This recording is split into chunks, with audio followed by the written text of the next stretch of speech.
Iowa City is a unique community. This uniqueness is shaped by the people who contribute their ideas, their gifts, and their energy to the life of Iowa City and the university. Welcome to a series of biographical interviews of special women and men who have affected our community. Their lifelong contributions have been valuable, their lives creative and full. What brought them here? Who influenced them? What contributions are they the most pleased about? These and other questions will be explored during this series of interviews entitled, Tell Me Your Story. Dr. James Van Allen, Carver Professor of Physics Emeritus at the University of Iowa, is a world-famous scientist. Dr. Van Allen has moved the university into the forefront of space research, established the field of magnetospheric physics, and discovered Earth's radiation belts, now called the Van Allen belts.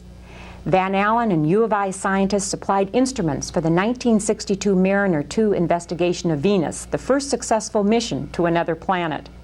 He and former students have discovered magnetic fields around other planets. Dr. Van Allen was recently awarded the Crawford Prize by the Royal Swedish Academy of Sciences for his pioneering exploration of space. Despite all of his professional accomplishments, immense honors, and world reputation, he is described by family and friends as down-to-earth, humane, dedicated, and possessing a wonderful sense of humor. It's indeed a privilege and an honor to welcome you to Tell Me Your Story. Your story begins in Mount Pleasant, Iowa, where you were born. I'm wondering, what were your parents' expectations of you as you were growing up? Well, Mount Pleasant, of course, was a very small town at that time, about 3,000 people, and had all the informality of a small town and rather pioneering sort of place. My parents were very keenly interested in education. They expected us to work hard in school. It was a foregone conclusion during our boyhood, my boyhood, that all of us, my three brothers and I, would all go to college. We would my parents hoped we would amount to something and go into higher education. So it was a very strong learning background and a very rigorous training we had at home. And your father's profession was? My father was an attorney in Mount Pleasant. He graduated from the University of Iowa Law School and practiced law in Mount Pleasant all his life. He joined his father, who had the previous, this is my grandfather, who established the law office in Mount Pleasant in 1862. What were your hobbies growing up, Dr. Van Allen? Well, I was very interested in mechanical and electrical things and how they worked. And my older brother and I had one of our great adventures was completely taking apart an old Model T Ford, which we'd bought for $25, and taking the transmission apart and all the engine apart and putting it back together and getting it to work again. We also made small crystal radios, and at one time he and I made what was called a Tesla coil for producing high voltage sparks, which you could draw a spark about a foot long and caused your hair to stand on end. So those were the kinds of things I was interested in. Did you do this in the basement or out in the garage, or this was kind of noisy work, wasn't it? Well, we had a big barn which was left over from the horse and buggy days, and that was where we did most of our work. And so this was your start of your development of your interest in science, or did? Yes, I would say so. I was interested in mechanical and electrical devices, and popular science and popular mechanics were my favorite hobby reading in those days. You went to Iowa Wesleyan College, and then you came to University of Iowa in graduate school. Yes, that's correct. And after you left Iowa the first time, where did your work take you after your college years? Well, after I left the University of Iowa, I had by that time a PhD in physics, in nuclear physics. I went to the Department of Terrestrial Magnetism of the Carnegie Institution of Washington in Washington, D.C., and worked in nuclear physics there for about a year and a half. And then I became part of what we then called the war effort. That was in 1939, 1940. And I helped develop what was called a radio proximity fuse for naval gunfire. And then I went to the Pacific. I was commissioned in the Navy and was a gunnery and an ordnance officer in the Pacific Fleet for the remainder of the war. Were your brothers also in the war? My younger brother, Maurice, was a captain in the Army Medical Corps, and he was also overseas in the Pacific during the war. Neither one of my other brothers was in the service, but they were both involved in war efforts as well. Were you married at the time, Dr. Van Allen? No, I was not married until after the war. Until after the war. What brought you back to Iowa City? Well, of course, I've had a very strong attachment to the University of Iowa, having gone here to school. My father graduated from the University of Iowa. All three of my brothers graduated from the University of Iowa. I had a very strong attachment and affection for the university. So I was delighted in 1950, the spring of 1950, to be invited to come out to be a candidate for a position in the faculty here. And after some indecision on the part of the university as to having their first choice, having turned them down, I was then made the offer to come here as head of the Department of Physics, and which I did in January 1951. When you first came here, I'm sure you remember, what about your first research grant? I'd love to hear about that. Well, let me tell you first, when we arrived, my wife and I then had two daughters. We arrived on the 1st of January 1951 on a very cold, snowy day. And we had a very hard time finding a place to live at that time. And the university arranged for us to live in one of the barracks apartments, which was in Stadium Park. And so there's where we lived. We had a small oil stove in the middle of the living room, and back in the bedroom you could see your breath during most of the winter time. So it was a rather rigorous start. I got to work right away. We started with more or less a bare floor as far as my own field of interest in research was concerned. And I got a small but very helpful grant from the Research Corporation, which is a private corporation in New York. So that enabled me to get started in buying some equipment, and we started doing balloon measurements on cosmic rays, which is one of my special interests. How would you describe space to a school-age person, or even somebody older than that who would like to know? Well, of course, I described space once in a somewhat humorous vein as the hole that we are in. But space sort of generally is anything outside the atmosphere of the Earth. In 1972, I read in a newspaper article, you raised some eyebrows when you declared that continued manned space flights were too costly and inefficient. What do you see are the biggest benefits of unmanned space exploration? Well, almost all the practical applications of space technology, like in communications, we have a worldwide communication system based on unmanned spacecraft, which go up and remain in orbit and operate for perhaps as much as 5, 10, 15 years without any man tending at all, except from the ground. They're all under ground command. That's one of the most important uses of space technology. There are other very important uses, like the survey of the resources of the Earth with reconnaissance satellites. There are many practical applications of space technology, all of which are accomplished by unmanned spacecraft, of course. That's the first point, all the practical utilitarian applications. Secondly, the most important scientific applications of space and achievements in space have been made by unmanned spacecraft. So in terms of the yield of both practical and the scientific results, the unmanned spacecraft are vastly more effective than the manned missions. As a scientist, you have to have a great deal of patience, because often your missions take 5, 10 years to arrive at their destination. Well, that's true. In fact, they may take 10 years from the start to the launch date these days, the way things are going in the case of the Galileo mission, which we're participating in at the present time. I was chairman of the committee that developed this Galileo mission to Jupiter, and we made our final report in 1976. The spacecraft was just launched in October 1989, 13 years later, and it's going to take 6 years to get there, and we hope to run it for 2 years after we get there. So you can see that it's about a 20-year period during which this project is active. That's a good fraction of anyone's professional lifetime. And what are you hoping to find out, or what's the intent of the Jupiter mission? Well, our group here at the University of Iowa had the apparatus, the principal apparatus, on the first mission to Jupiter. That was Pioneer 10, and we arrived there in 1973. And so we've been very eager to pursue our findings there and do a much more detailed study of Jupiter as a planet. And that'll be done by Galileo. Since you are so supportive about unmanned, I assume you would never enjoy traveling in space? Well, or would you?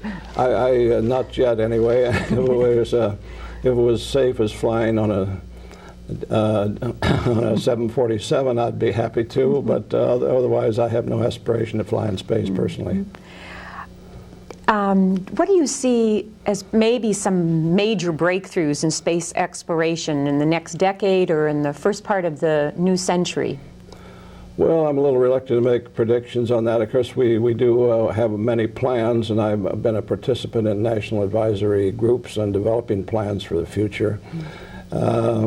I think the Galileo mission symbolizes my type of aspiration to pursue detailed investigation of the other planets of the solar system and try to understand how the solar system originates. Big telescope, which is scheduled for launch next March or April of 1990, represents another major effort to learn about the nature of the universe by a large optical telescope. We have numerous plans, books full of plans actually for missions we would like to do, including large radio telescopes in space and of course investigation of the possibilities of life anywhere in the universe. All of those things are on our books as future endeavors. But to forecast what to be of course it would be of enormous significance and human interest if any sign of life anywhere else in the universe were discovered. That I don't predict that. But that's obviously one objective of some of these investigations. And whether or not that turns out to have any positive results within the next century, I have no way of telling, but I wouldn't want to bet much money on it, actually. Teaching has been a very important part of your career. Louis Frank, physics professor, was quoted as saying, "One of the greatest tributes to Van Allen is his success with students and the work he put into that. He put in time way beyond what an advisor would normally do." Your students have meant a lot, and teaching have meant a lot to you, haven't they? Well, that's been a very important part of my professional and personal life, actually. I've taught elementary courses in both physics and astronomy for many years. Enjoyed these courses very much, had some excellent students. Then on the other end of the scale, I've dealt with a lot of graduate students in doing their thesis work. I've advised 34 successful PhD students who are now experts and leaders in their field all over the world. I've had 45 master's students finish with me, and I'm very proud of every one of these. All over the world? Yes. Where are some of the places they are residing? Japan and Greece and Thailand, West Germany, England, France. Those are the ones that occur to me immediately. And then some have stayed here? Yes, a good many, probably the majority of them are in the United States. And in Iowa City? No, not in Iowa City, but spread throughout the United States, universities and research laboratories. Only a few of them still in Iowa City. You're a family man, husband and father of 5 now grown children. How did you balance the demands of your very complex career with the demands of a growing family? Well, the principal credit for that goes to my wife, I would say, who really ran the household and kept things on an even keel and ministered to the children more especially. And of course I contributed, but I think she deserves the primary credit for that. How did you meet your wife? Well, I met her at a stop-and-go light in Silver Spring, Maryland in 1945, actually. And she was right ahead of me in a car, and I was right behind the car. I saw this woman in the car. And when the light changed, she got the old Chevrolet in reverse instead of in forward and backed up and bumped me on the bumper. And so, according to her version of the story, I then pulled out around her and gave her a dirty look. And we both ended up in the parking lot of the same building.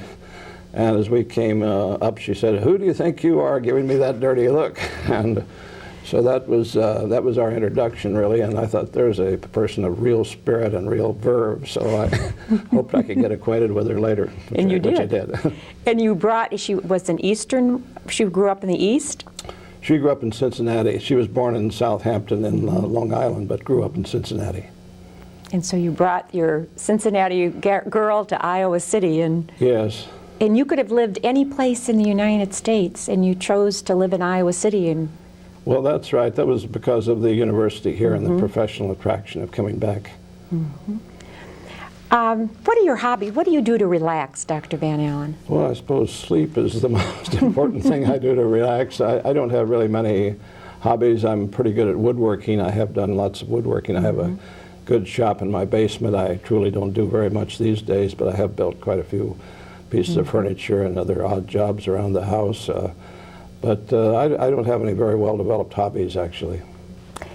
You recently were awarded this wonderful prize from the Royal Academy of Sciences. In an interview, you stated that this was one of the biggest thrills of your career.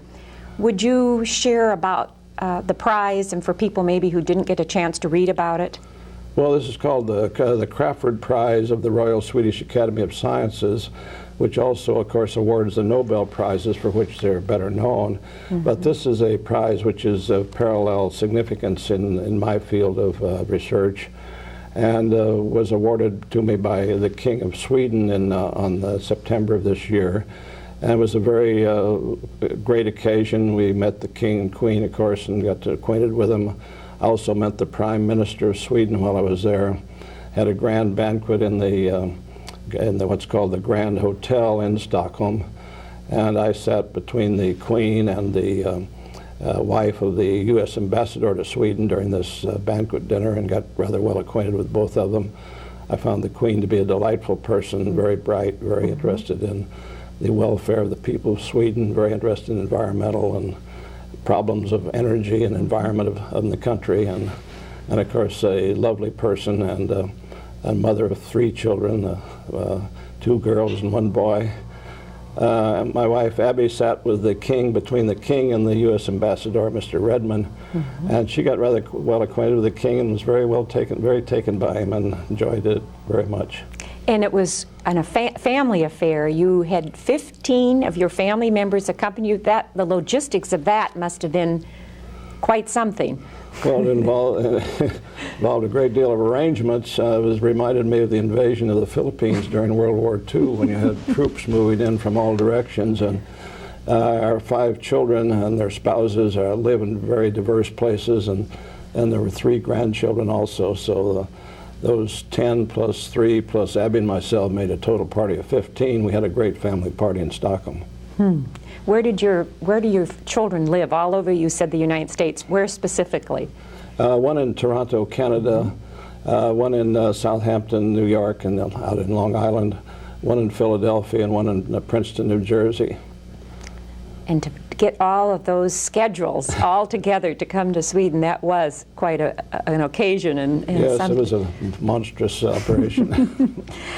I was wondering what specific event or a special person had a major influence on your life?